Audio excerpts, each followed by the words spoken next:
தமிழர் திருநாளாம் தேர்திருநாளை உலக வாழ் மக்கள் அனைவரும் கொண்டாடி வருகின்ற நிலையில் இன்றைய தினமும் பல்வேறு பகுதிகளிலும் நிகழ்வுகள் ஏற்பாடு செய்யப்பட்டிருந்தது. குறிப்பாக முறையண்டி தென்னிந்திய திருச்சபையில் தேய்திருநாள் கொண்டாட்ட நிகழ்வுகள் இன்றைய தினம் நடைபெற்றிருந்தமை குறிப்பிடத்தக்கதாகும். முறையண்டி தென்னிந்திய திருச்சபையினால் நடாத்தப்பட்டு வருகின்ற புனித பவுல் சிறுவர் அபிவிருத்தி நிலையத்தினுடைய பொங்கல் கொண்டாட்ட நிகழ்வுகள் இன்றைய தினம் நடைபெற்றிருந்தது. இன்று காலை 9:30 மணி அளவில் குறித்த நிகழ்வுகள் ஆலய வளாகத்திலேயே நடைபெற்றிருந்தமே குறிப்பிடத்தக்கதாகும். குறித்த நிகழ்வில் பிள்ளைகளினுடைய ஆடல், பாடல், விளையாட்டுகள் என பல்வேறு விதமான கொண்டாட்டங்களோடு இன்றைய தினம் பொங்கல் நிகழ்வாக நடைபெற்றிருந்தமே இங்கே விசேட அம்சமாகும். குறித்த நிகழ்வில் தென்னிந்திய திருச்சபையினுடைய பதிவாளர் வணக்கத்துக்குரிய KS ஜோசப் அடிகளார் பிரதம அதிதியாக கலந்து கொண்டு நிகழ்வினை சிறப்பித்திருந்தார். அவரோடு இணைந்து தென்னிந்திய திருச்சபையினுடைய சிரேஷ்ட குருவாகிய வணக்கத்துக்குரிய குவனேஸ்வரன் குறித்த நிகழ்வினை தலைமையேற்று நடத்தியிருந்தமை குறிப்பிடத்தக்கதாகும். இந்நிகழ்வில் கண்டாவளி பிரதேசத்தில் பணியாற்றுகின்ற இளைஞர் சேவைகள் உத்தியோகத்தர் அந்தோனிமுத்து ஜியாலன் அவர்களும் கலந்து கொண்டு நிகழ்வினை சிறப்பித்திருந்தார். சம்பிரதாய பூர்வமாக பிரதான பானை வைக்கப்பட்டு அங்கு பொங்கல் நிகழ்வுகள் இடம்பெற்றிருந்தமை எங்களை குறிப்பிடத்தக்கதாகும்.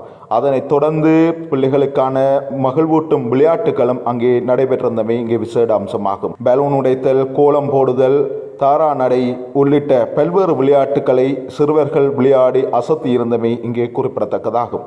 அந்த வகையிலே சிறுவர்களை மகிழ்வூட்டும் வகையிலே ஏற்பாடு செய்யப்பட்ட குறித்த பொங்கல் நிகழ்வானது மகிழ்ச்சி பூர்வமாக பிள்ளைகளினால் கொண்டாடப்பட்டிருந்தமை இங்கே குறிப்பிடத்தக்க ஒன்றாகும். இதே வேளையில் பிள்ளைகளுடைய பெற்றோரும் ஆர்வத்தோடு தேங்காய் துருவுதல் உள்ளிட்ட பல்வேறு விளையாட்டுகளில் நிகழ்ச்சிகளிலும் கலந்து கொண்டிருந்தமை இங்கே விசேட அம்சமாகும். முருகண்டி தென்னிந்திய திருச்சபையினால் நடத்தப்பட்டு வருகின்ற புனித பவுல் சிறுவர் அபிவிருத்தி நிலையத்தினுடைய தமிழர் கலாச்சார நிகழ்வுகளை மேம்படுத்தும் நோக்கோடும் அதனை பேணி பாதுகாக்கும் நோக்கோடும் பல்வேறு நிகழ்வுகளும் ஏற்பாடு செய்யப்பட்டு வருகின்றமை இங்கு குறிப்பிடத்தக்கதாகும். பொங்கல் நிகழ்வானது தமிழர் கலாச்சாரத்தோடு பிணைந்துள்ள நிலையில் இந்நிகழ்வை முன்னெடுத்து சென்றமை தொடர்பிலே பிரதேச மக்கள் மகிழ்ச்சியை வெளிப்படுத்தி இருக்கின்றார்கள்.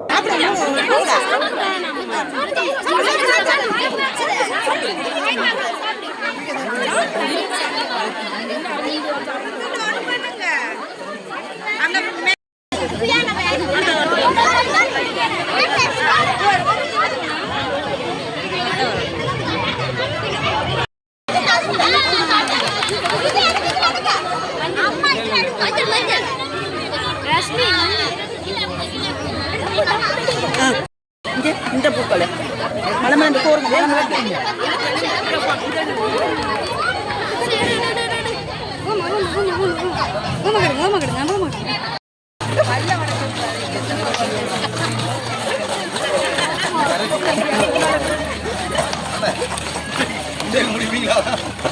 சரி இருக்கு.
சாப்பிடுங்க.